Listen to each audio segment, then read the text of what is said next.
Okay, Joellen, let's say I was downloading the pictures in my album, and when I downloaded the picture for level 210, which this is actually a picture of level 210.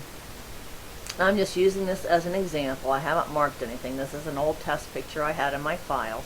I just want to show you how to make a correction in changing that level number because it's wrong without having to redo the whole picture. So this level 208 is wrong. It needs to be level 210. It's already been reduced to 500 pixels, okay?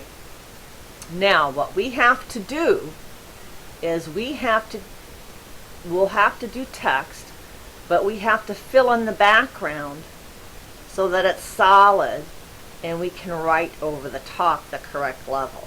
And I'm going to show you how to do that.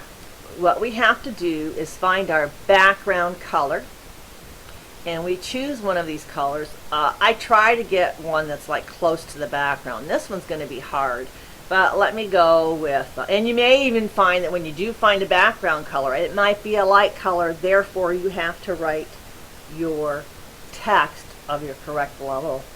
Like, let's say this background was a light blue, I might have to use a black or some other color that will show up for the level. So we'll have color 1 and color 2. I'm going to keep color 1 as white for the time being because that's what I usually do my text in. Color 2 is going to be my background, okay? Now, what we need to do is go into text, okay? And I'm just going to go ahead and put a little box here.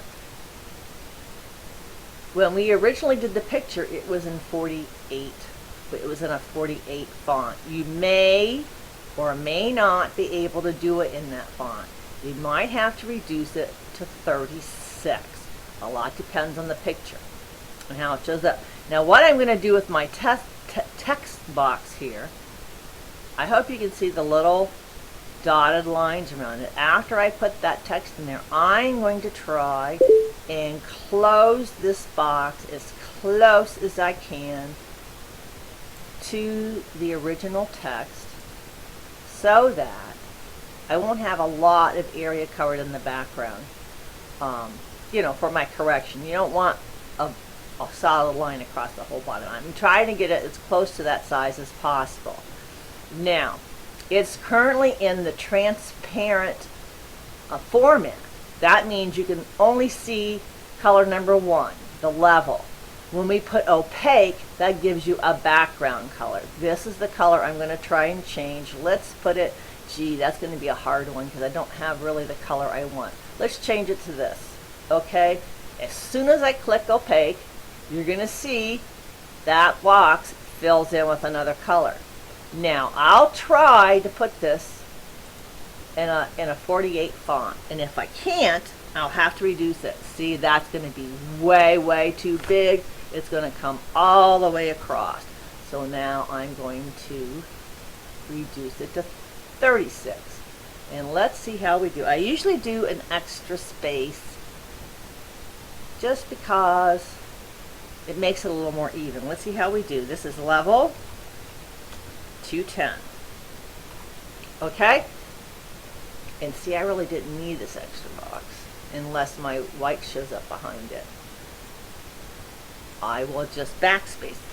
Oh, I guess I won't backspace it. I guess I'll delete it. Backspace it. There we go. Now what I'll check, and like I say, I try to make this as small as possible. I can't go any farther because see that 8 shows through in the background. I've got to make sure the 8's covered. Now I have level 210. I click so that that text is permanent. I don't make any changes. And my label is now the correct level. It's level 210. I go back and make sure it's saved. And now I can go back and put it in my album in the correct order. Okay, I hope that is clear, and I'll get this to you as soon as I can. Ask questions if you don't understand. I can always try to make another one or try to explain it to you. And like I say, you have the other video for backup, so watch this one and maybe the other one will make more sense because there's some other troubleshooting things there as well. Okay? Good luck.